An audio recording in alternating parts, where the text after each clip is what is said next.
Today on PlayStation News, could Sony do a 30th anniversary showcase this year? Sony co-CEO compares PS5 Pro and PCs. New Capcom Resident Evil remakes are not as ambitious as Resident Evil 4. Control 2 is unaffected by Annapurna resignations, and more. Let's get to it.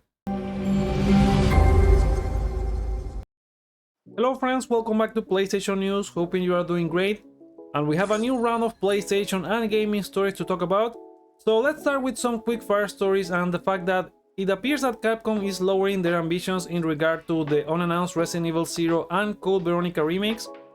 Now we got these remakes sort of leaked by Dust Golem, and they were also confirmed by IGN sources. Now according to Dust Golem on their Discord server, they said, and I quote, "Capcom don't really plan for these remakes to be as ambitious as RE4. In many ways the crown jewel of remakes and the most challenging to tackle in scale, scope and expectation." End of quote. So it seems that we could be seeing something similar to Resident Evil 3 remake, maybe, that it was still a good game but it was not as good as Resident Evil 2, or it felt more like an expansion to Resident Evil 2. Or maybe something like that, the Dead Rising Deluxe Remaster that is coming out this week, and it mostly brings everything to the modern era with like improved graphics and stuff, but it's the same type of content. So yeah, Resident Evil 0 and Resident Evil Code Veronica remakes are said to be the only two remakes in development as of now, besides Resident Evil 9 that we could maybe hear at some point from Capcom. So let me know what you guys think. Do you think Capcom should try to either remix content from the originals, hopefully not take away any content from them? Or do you prefer when they keep remakes one-to-one, such as, for example, Naughty Dog with The Last of Us Part 1? So yeah, let me know what you guys think about remakes in the comments below. Now, an interesting story to keep track of is that the European Consumer Organization has made a complaint asking the European Commission and other consumer protection authorities to investigate on the unfair practices of leading video game companies behind games such as Fortnite, EA Sports FC24, Minecraft and Clash of Clans, and that's due to the use of premium in-game currencies, which is breaching European consumer protection laws. In their complaint, they explain that consumers can see the real cost of items, leading to overspending. They also contradict claims by developers that gamers prefer in-game premium currencies, and that consumers are getting their rights denied when using premium currencies because of unfair terms that favor developers. And they also said that children are more vulnerable to these manipulative tactics.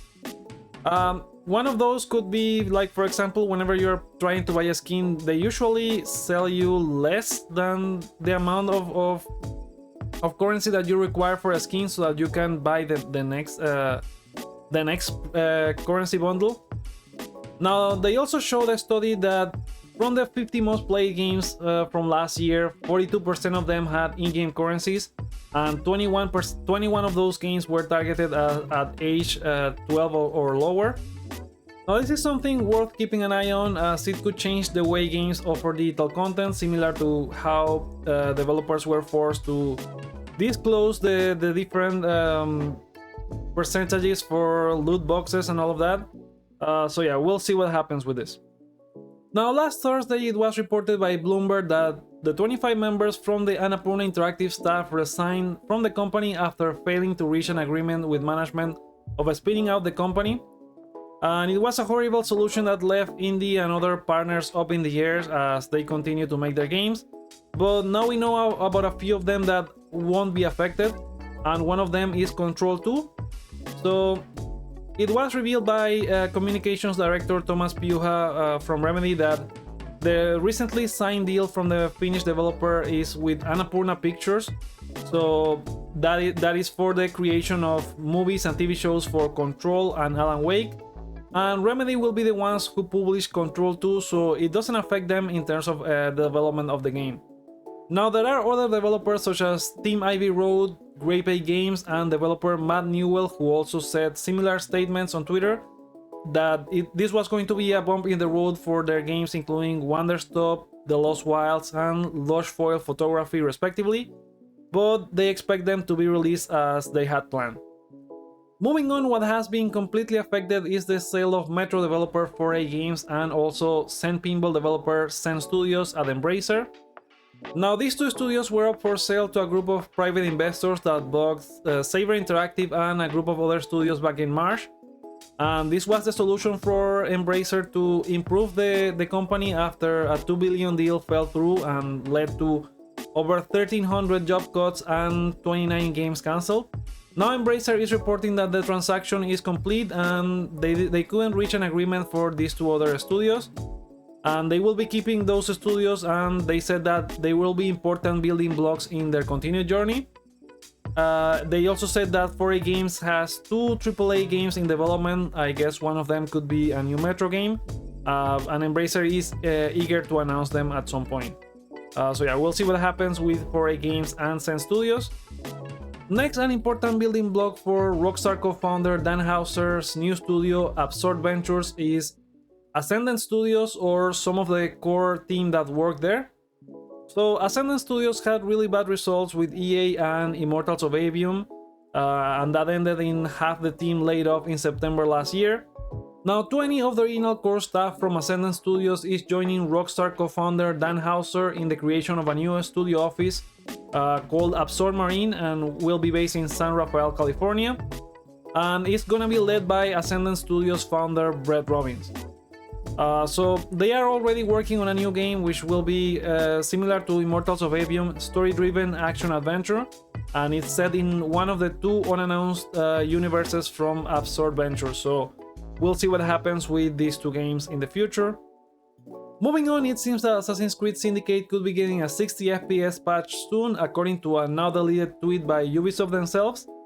Now, this was reported by website Arrow, which they took a screenshot of the tweet posted by Ubisoft Latin America, and they were asking fans like what was the Assassin's Creed game that they have played the most, and that probably Syndicate would take first place in that ranking after a new update that brings 60 FPS. Now, Ubisoft has patched previous Assassin's Creed games such as Origins and Odyssey, and even non-Assassin's Creed games such as The Division 2 to run at 60 FPS. So yeah, I think this is eventually happening, and probably a case of an intern pushing a button too early. So we'll see. Let me know if you guys would play Assassin's Creed Syndicate again at 60 FPS. It's one of my favorite Assassin's Creed games. So yeah, let me know in the comments below. Next, we have a new update for Helldivers 2, as Arrowhead Studios has announced a new Warbond called Chemical Agents, and it launches this week on September 19. So you will get the usual stuff that you get in these Warbonds, including 2 new armor sets, 2 stratagems, 3 patterns, banners, capes, emotes, and more. Let me know in the comments below if this is enough to make you come back to Helldivers 2, or if you are still playing Helldivers 2. Now we have a heads up regarding a deal on the PlayStation Store, and is that EA has brought back the $1 promo for 1 month of EA Play, and you can get it until September 26. After the month has ended, it will go back to $5.99 a month, and that includes discounts for recently released games such as EA Sports FC 25, and also the Vault that gives you free access to stuff like Dead Space Remake and also Star Wars Jedi Survivor. And also a reminder for anyone who gets the subscription to not to claim any of the EA Play games that you may have on PS Plus, as there's a chance that you overwrite the license, and if you download the games again from EA Play, you end up losing them from PS Plus, so be careful about that as well. Now, moving into our next story, it seems that we could be getting a state of play this or next week, as we have had these rumors circulating since the beginning of the month. We have the rumors from leaker Lunatic Ignus saying that it could be on September 29, and there's also insider Jeff Grubb, who on the most recent Game Mess Mornings podcast said that it could be around the week of September 24. So anyway, it seems that we are bound for a new state of play before Tokyo Game Show starts on September 26. Rob also said that it's going to be a year with no PlayStation showcase in sight, and this will have people lowering their expectation again for Sony not showing anything regarding first parties such as Ghost of Tsushima or a new Naughty Dog game, and it may be hurting them for making a case for the new PS5 Pro as well. So could Sony have another event, state of play, showcase, or anything for later in the year? Answering that question is analyst William Aguilar, who posted a lengthy tweet explaining that there could be a Sony event in December before the Game Awards. Now, he brings up that the Game Awards usually is held before the first 10 days of December, but this year is on December 12th. Now, there has been another case that where a State of Play or showcase was held on December 12th, where specifically it was a State of Play, and that was in 2019 with the PlayStation 25th anniversary, and there was this State of Play on December 10th, and that was the one that gave us the announcement for Resident Evil 3 Remake. There was also the Kingdom Hearts 3 DLC, and there was also a teaser for Ghost of Tsushima that was going to be or to have a full reveal at the Game Awards on December 12th on that year. So only in 2019 and now in 2024, which is for the 25th anniversary and now possibly for the 30th anniversary. Now, he believes that this year's with the 30th anniversary, they could have this special event or showcase. Another reason for that is that Sony has to present shareholders with the outline of products that they have planned to launch in the next quarters. And just like they did with the May State of Play and also with this September State of Play. Now, he expects that this September State of Play will be more focused on third-party games, but includes some first-party stuff. But he expects the December one, if it happens, to have more first-party content. We'll see if that happens. The only thing that I have against is that this is a different Sony, and they have been playing their cards really close to their chest, and they don't announce games until they are like a year or less from launch. And even with Astrobot, for example, that was announced with like less than 4 months between announcement and launch, even if we had some of the information leaked beforehand. So yeah, probably something like Wolverine won't have a short 4-month cycle. It will have probably an 8 or 7 month marketing cycle. But we'll see if Sony does a new State of Play or showcase. It seems like they don't care about the naming convention that much, and everything is a State of Play now. So yeah. Do you think that Sony will have a showcase this year besides the State of Play that is rumored for September? Drop your predictions in the comments below. Now, back with more PS5 Pro news, it seems that SIE co-CEO Hideaki Nishino believes in the value that PS5 Pro can offer, since PCs are difficult to set up. Now, this is something that he said in an interview with Nikkei, and that is being translated. So he said, and I quote, "I think that many mobile games have ads and PCs are difficult to set up. With PlayStation, you can play the content you purchased as soon as you turn it on. The products are clearly displayed in the stores where you buy software, so it's an intuitive experience." End quote.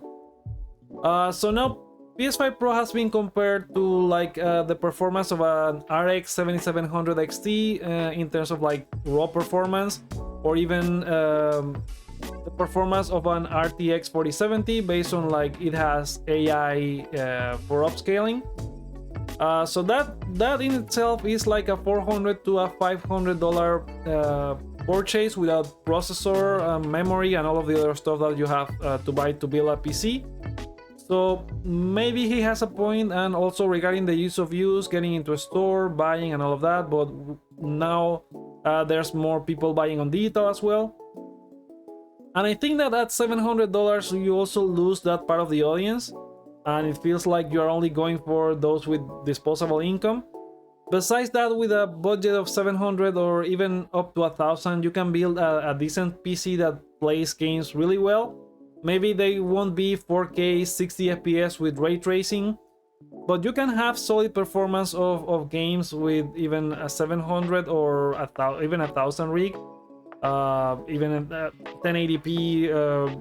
Maybe even more than 60 FPS or even 1440p, depending on what you go for. So yeah, I think they lose a lot going for that price point. Besides, you don't have to buy PS Plus, or there's also like games that are cheaper on PC. So yeah, there's a trade-off for going to either platform. Now Nishino also talked about how they are expanding to PC and why consoles will remain their core business.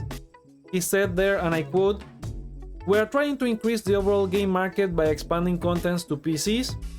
There is no doubt that home consoles will be the core of our business. but by offering titles for devices other than home consoles, we will reach a wider range of consumers. Now, this is another factor to also consider if you are going for a PS5 Pro versus a PC. They also publish games on PC.